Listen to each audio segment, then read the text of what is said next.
my gosh, I've got 4 people ahead of me and all I want is a lemonade.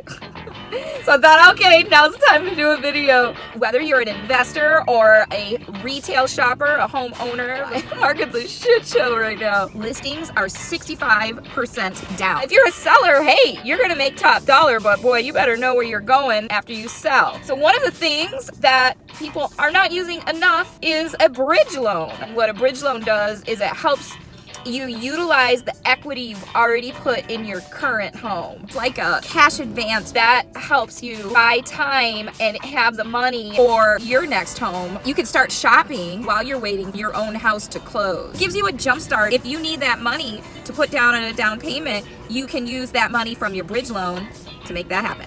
Is it making sense? This is my hot minute real estate tip. Bridge loan. Talk to your lender. I am one car closer to ice cold lemonade.